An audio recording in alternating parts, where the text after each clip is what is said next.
Over the past few days, the media and social media in mainland China have been buzzing about two old friends of the Chinese people. One is the 99-year-old Charles Munger, a financial tycoon and partner of Warren Buffett, and the other is Henry Kissinger, a former U.S. Secretary of State who is known as an evergreen in the diplomatic world, who passed away at 100 years of age. The Beijing government expressed grief as if it had lost a family member. This is understandable, especially for Kissinger. With his departure, the CCP will no longer be able to find someone just like him. After all, not everyone can hold the title of former U.S. Secretary of State. There should be quite a few American Secretaries of State still alive, but except for Kissinger, who was out of office for decades, no one else is willing to stand up for the CCP. In overseas Chinese circles and even on mainland social media commentaries, netizens have denounced them as brokers for the CCP. Many were grinning broadly as if they were welcoming the end of a certain regime. Let's start with the relatively less influential Munger.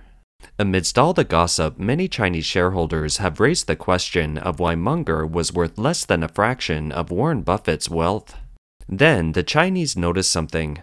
Starting in the first quarter of 2021, Munger invested approximately US $40 million in Alibaba ADR through his company Daily Journal at around US $240.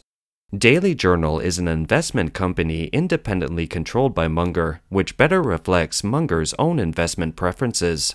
By the end of 2022, Daily Journal still held 300,000 shares of Ali ADR, with its proportion falling from approximately 27.8% to 15%.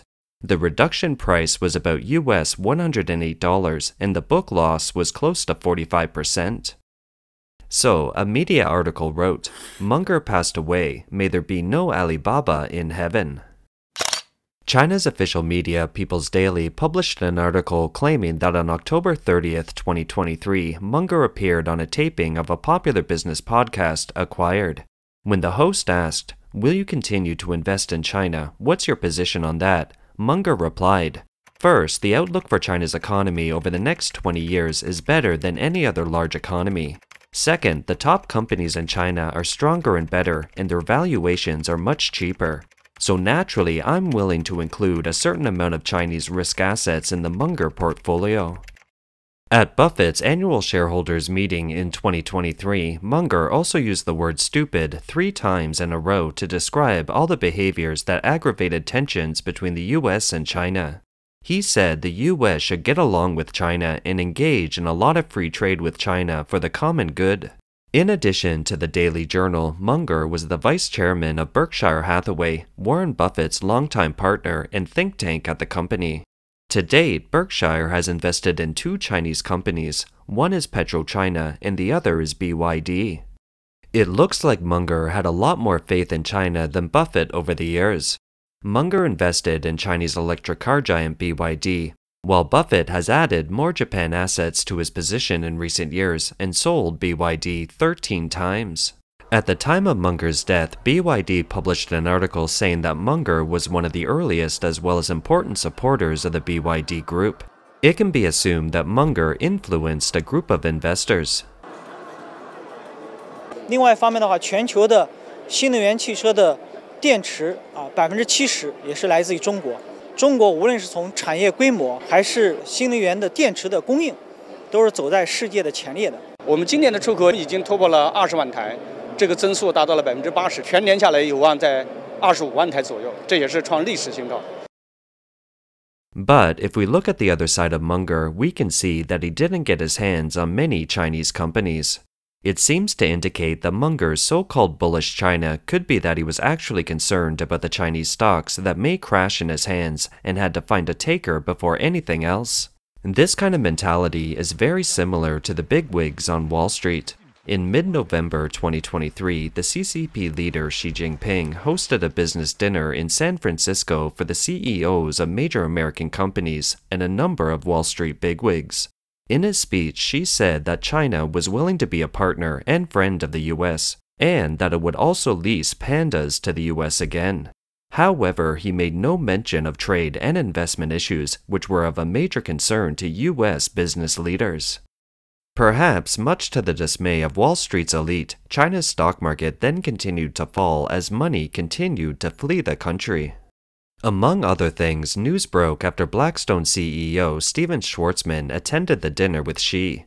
Blackstone planned to sell about 10 billion yuan, or about 1.4 billion, of its assets in China. On November 14, 2023, Bridgewater, the world's largest hedge fund, was also revealed to have reduced its holdings of 10 Chinese stocks, including Xiaopeng Auto by 60% since September 2022 because of a third-quarter pullout. Ray Dalio, founder of Bridgewater, is considered a good friend of the CCP. Another Wall Street figure attending the San Francisco dinner, JP Morgan Chase CEO Jamie Dimon, said during a November 29th appearance at the DealBook Summit when discussing a potential Taiwan conflict, "If the US government tells me to leave China, I'll leave China." Dimon also mentioned that China's demographics were getting bad, with the total population shrinking while the society ages and the birth rate declines. It looks like he was suggesting that he wouldn't invest in China anymore. Meanwhile, more Wall Street firms are voting with their feet or actions. Among them is a hedge fund led by David Tepper, which has cut its holdings in Chinese companies Baidu, Alibaba, and Jingdong Group. Tiger Global Fund, the U.S. hedge fund giant, cut its holdings in Jingdong Group and Conjuan Limited by 50% each. Obviously, those American executives and Wall Street giants who paid $40,000 to attend a dinner with Xi and other American business leaders were just trying to do some quick business. To expect them to invest heavily in China as they did in the past 20 years or so isn't going to happen. Now, let's look at Henry Kissinger. He visited China more than 100 times since 1971. As a key figure in pushing for the normalization of the US-China relations, he was regarded by the CCP as the poster child for the US-China cooperation. He visited China a few months before passing away and was given a high-profile reception by Xi Jinping. In a condolence message, Xi praised him as a so-called world-renowned strategist who would always be remembered and missed. Chinese President Xi Jinping has sent a message of condolence to President Biden on the passing of Dr. Kissinger, expressing his deep condolences for the passing of Dr. Kissinger and condolences to his family. During his lifetime, Dr. Kissinger attached great importance to Sino-US relations and believed that Sino-US relations were crucial to the peace and prosperity of China, the US, and the world. China and the United States must inherit and carry forward Dr. Kissinger's strategic vision, political courage, and diplomatic wisdom. Adhere to the important consensus reached by the Chinese and American presidents at their meeting in San Francisco. Adhere to mutual respect, peaceful coexistence, and win-win cooperation. And promote healthy and stable Sino-US relations, sustainable development. A number of official media of the CCP have published memorial articles under the headlines of "Farewell, Old Friend Kissinger," "The American Who Knows China Best," and "May Kissinger Have Successors in the US." They were also accompanied by photos of Kissinger's visits to China during his lifetime. However, in overseas Chinese circles, netizens have been virtually scornful of Kissinger. They wrote, "An old friend of the Chinese Communist Party has nothing to do with the Chinese people. A lot of these hypocrites and evildoers have been dying off in the past few years, eliminating the bad and draining the filthy. There's still hope for human civilization." Recently, two old friends of the Chinese passed away, Munger and Kissinger, but the Chinese people weren't saddened at all. So, why are they so heartless? Of course, because these two old friends made a lot of money from the Chinese people. Of course, there are much more damning and bitter curses which we won't cite here. For many in the West, Kissinger is a master of international political theory, a representative of so-called realist politics, and his writings are required reading for many students. He advocates the balance of power theory and actively utilizes his position as the Secretary of State of the US to put that theory into practice. Since this channel has a special focus on China, we will concentrate on the role and weight of Kissinger in relation to the CCP. In our view, simply put, Kissinger's greatest legacy to mankind may be that he helped the CCP regime to become powerful, move internationally, and threaten the whole globe. The following are some of Kissinger's major contributions to the CCP. First, he saved the weak CCP regime. In the 1960s, Mao Zedong, the first leader of the CCP, launched the Great Leap Forward, which resulted in 3 years of famine, followed by the Cultural Revolution in 1966. It resulted in the loss of lives of tens of millions of Chinese people and the economy in complete ruins. The relationship between the CCP and the Soviet Union was in a state of high tension at the time. Red China was in serious trouble in its internal affairs, diplomacy, and economy. Kissinger promoted triangular diplomacy, that is, to manage relations between the contesting communist powers, the Soviet Union and China.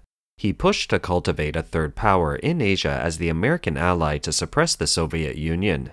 In the end, Kissinger was able to break the ice with the CCP and normalize US-China relations.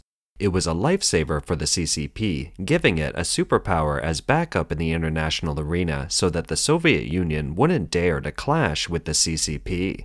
The CCP enjoyed the safest protection given by the US. Second, the US abandoned Taiwan, the Republic of China, or ROC, on October 20, stating that the People's Republic of China, or PRC, was the sole legitimate representative of the U.S. 3 months before that, on July 9th and 11th, 1971, Kissinger met secretly with Chinese Premier Zhou Enlai.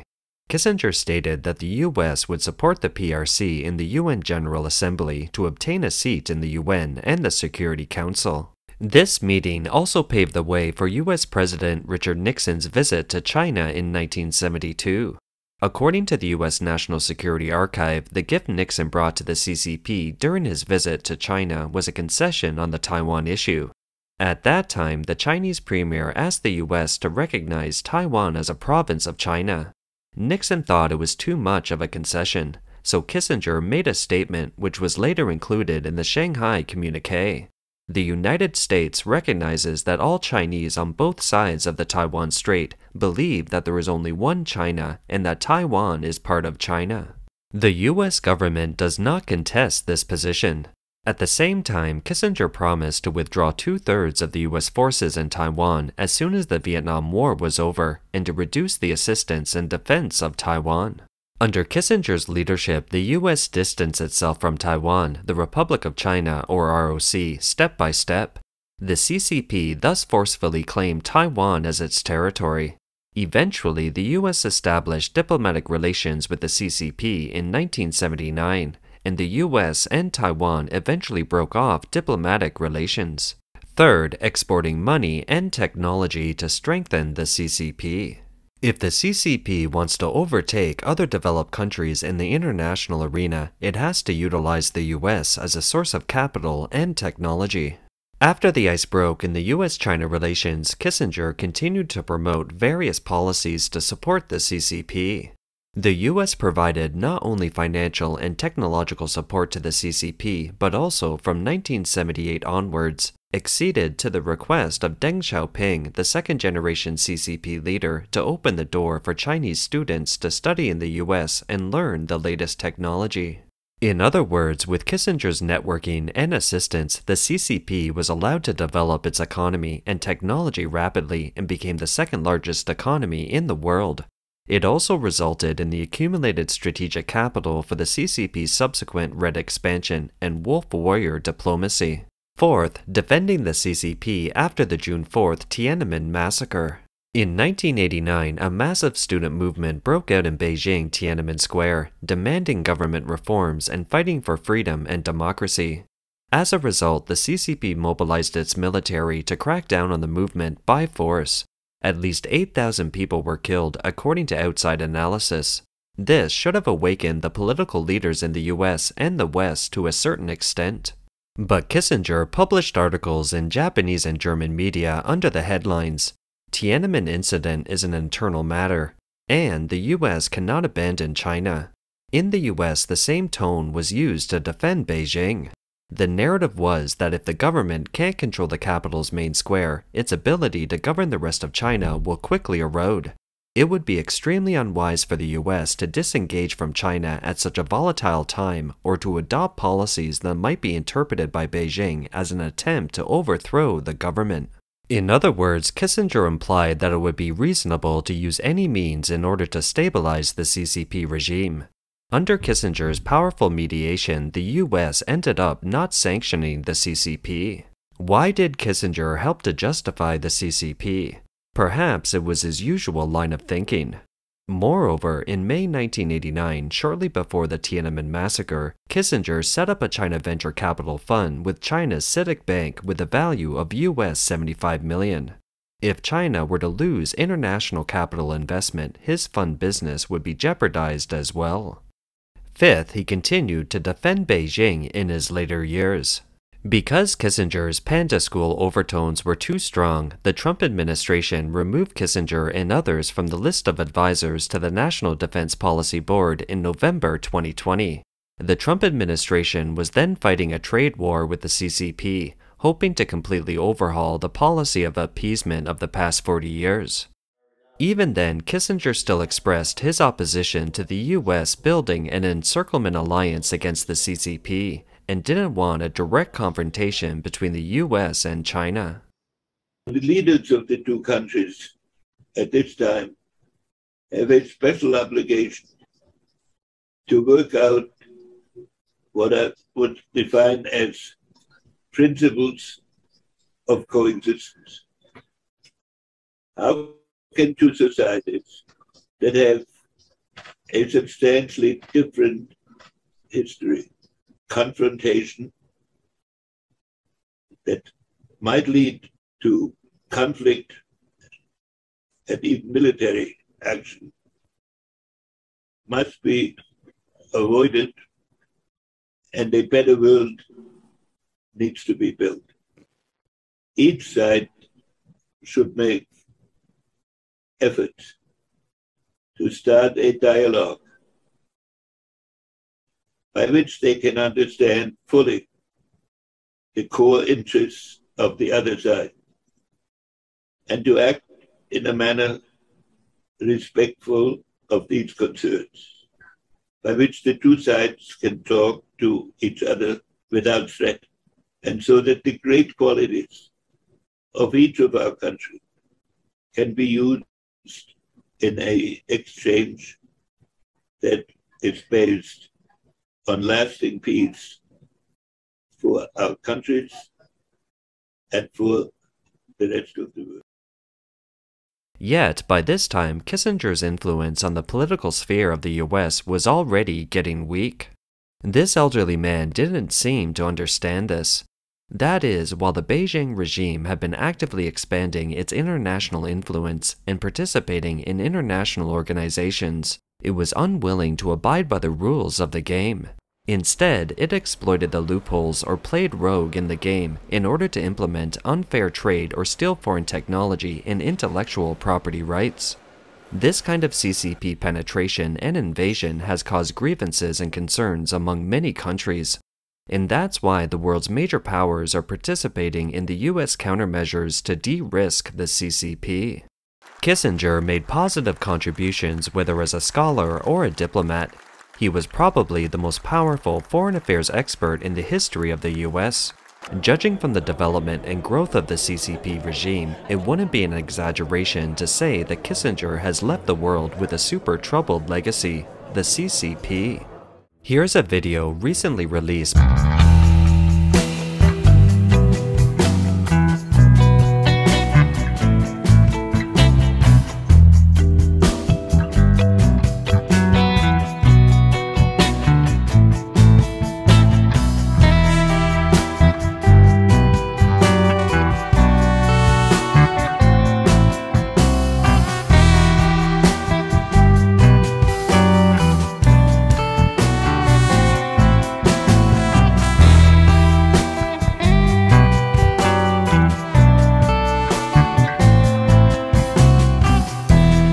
almost no one in the US can symbolically respond to the CCP's statements and slogans.